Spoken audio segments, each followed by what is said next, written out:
আল্লাহ রাব্বুল আলামিন বলেন, ইন্নাল্লাযীনা ইয়াকফুরুনা বিআয়াতিল্লাহি ওয়া ইয়াকতুলুনান নাবিয়্যিনা বিগাইরি হক ওয়া ইয়াকতুলুনাল্লাযীনা ইয়া'মুরুনা বিল কিসতি মিনান নাস ফাবাশশিরহুম বিআযাবিন আলীম।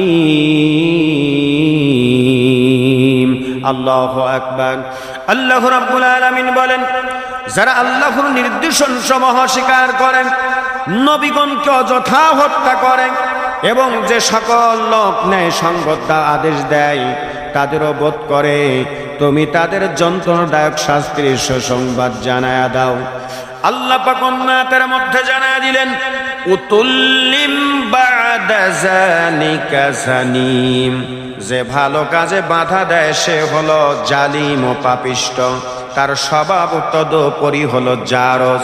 কলিজার টুকরা মুসলমান ভাইরা, আল্লাহর নবী বিশ্ব নবী জনাবে মুহাম্মদ রাসূলুল্লাহ সাল্লাল্লাহু আলাইহি ওয়াসাল্লাম ন্যায় সঙ্গত দাওয়াত দিতেন, সৎ কাজের আদেশ দিতেন, অসৎ কাজের বাধা দিতেন। এইগুলো ওয়ালিদ বিন মুগিরা সহ্য করতে পারতেন না। আল্লাহর নবী একদিন দাওয়াত নিয়ে যাচ্ছিলেন, রাস্তার মাঝখানে নবীজিকে ব্যারিকেড দিলেন, বাধা দিলেন। আল্লাহর নবী বললেন, ও ওয়ালিদ বিন মুগিরা, তুমি আমার রাস্তা ছেড়ে দাও। বলে, না, আপনার রাস্তা ছাড়বো না। বলে, কেন ছাড়বা না? বলে, আপনাকে আমি বাধা দেব এই কারণে, কারণ হলো আপনি সৎ কাজের আদেশ দেন, মুসলমানদের সংখ্যা দিন দিন বেড়ে যাচ্ছে। আল্লাহর নবী সঙ্গে সঙ্গে বললেন, ওয়ালিদ বিন মুগিরা রে, তুমি যদি আমাকে বাধা দাও তাহলে নিঃসন্দেহে তুমি একজন জারজ সন্তান, কারণ আমি তো ন্যায় সঙ্গত দাওয়াত দেই, আমি তো সৎ কাজের আদেশ দেই, অসৎ কাজের বাধা দেই। এমন কথা যখন বললেন, সঙ্গে সঙ্গে ওয়ালিদ বিন মুগিরার এবার রাগ এবার বেড়ে গেল। এত রাগান্বিত হলেন, আর ডেকে বললেন, নবী গো, আপনি কিন্তু মুখটা সামলায় কথা বলবেন। এত বড় আপনার কথা, এত বড় আপনার মুখের পাওয়ার। আল্লাহর নবী বলল, ঠিকই তো আমি বলছি, কারণ আমি তো ন্যায় সঙ্গত দাওয়াত দেই, তুমি আমার কাজে বাধা দিবা, ব্যারিকেড দিবা, তো সৎ বাবার সন্তান হতে পারে না। এরা হলো সৎ বাবার সন্তান। শিবান ওয়ালিদ বিন মুগিরার আরো রাগ বেড়ে গেল। যাওয়ার পর ডাক দিয়া কয়, আমার নবী ডেকে বললেন, ওয়ালিদ বিন মুগিরা রে, তোমার যদি বিশ্বাস না হয়, তুমি সৎ বাবার কি অসৎ বাবার সন্তান, তুমি, তোমার মা তো জীবিত আছে, তোমার মায়ের কাছে যাও, তোমার মার কাছ থেকে তুমি জিজ্ঞাসা করো। ওয়ালিদ বিন মুগিরা ডাক দিয়া বলে, নবীজি, আমি আমার মায়ের কাছে যাই আর আপনি এখান থেকে পালিয়ে চলে যাবেন। আল্লাহর নবী বললেন, না, আল্লাহ রাব্বুল আলামিন তো আমাকে পৃথিবীর জমিনের জন্য রহমত দিয়ে পাঠিয়ে দিয়েছেন। আল্লাহ পাক যত এরিয়ার রব, আমি আল্লাহর নবী তত এরিয়ার হলো রহমত এবং রসুল। ওয়ালিদ বিন মুগিরা, রহমতের নবী কখনো পালায় না, রহমতের নবী কখনো ভেগে যাবে না। যাও, তুমি তোমার মায়ের কাছে যাও, তোমার মায়ের কাছ থেকে তুমি সৎ বাবার সন্তান না অসৎ বাবার সন্তান তুমি প্রমাণ নিয়ে আসো। কলিজার টুকরা মুসলমান ভাইরা, এবার ওয়ালিদ বিন মুগিরা চলে গেলেন নবীজির কথা মতো।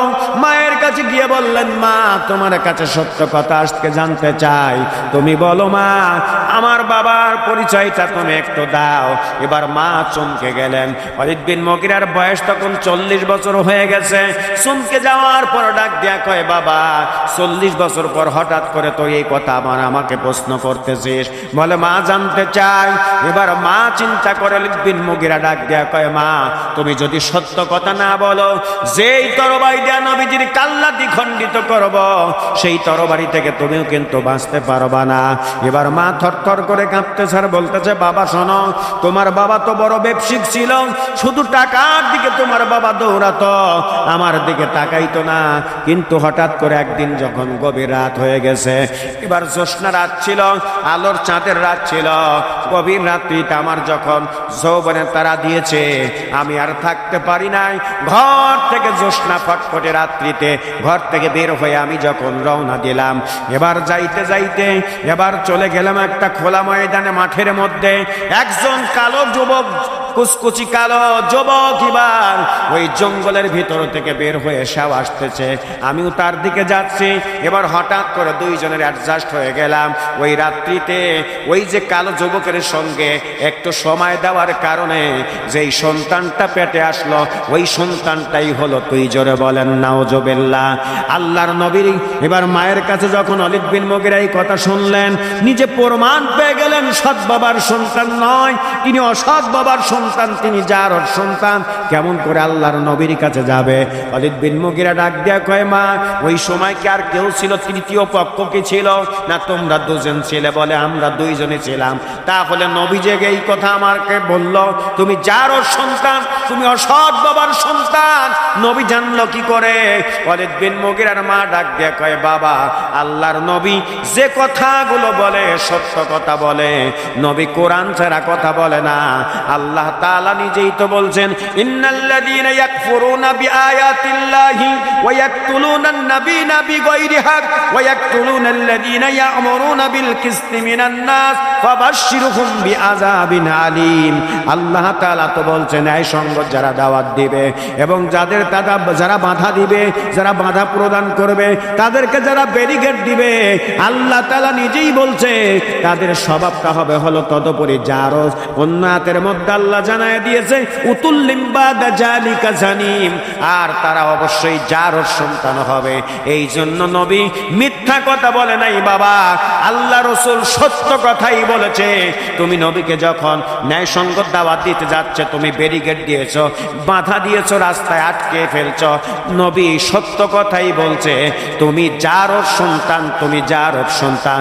কলিজার টুকরা যুবক ভাইয়েরা, এই জন্য আমরা যারা সৎ কাজের আদেশ দিব এবং অসৎ কাজের বাধা দিব এবং আল্লাহর কোরআনের কথা বলবো, নবীর হাদিসের কথাগুলো বলবো, নবী যেভাবে দাওয়াত দিয়েছেন ওইভাবে যদি আমরা দাওয়াত দিতে থাকি, অবশ্যই আমাদের আসতে পারে বাধা, আসতে পারে মুসিবত, আসতে পারে নিপীড়ন, কিন্তু আল্লাহ তাআলা বলে যত বাধা, যত মুসিবত, যত বালা, যত নিপীড়ন আসুক না কেন, আমি তোমাদেরকে জানাই দিলাম, ওয়া কানা হাক্কান আলাইনা নাসরুল মুমিনিন।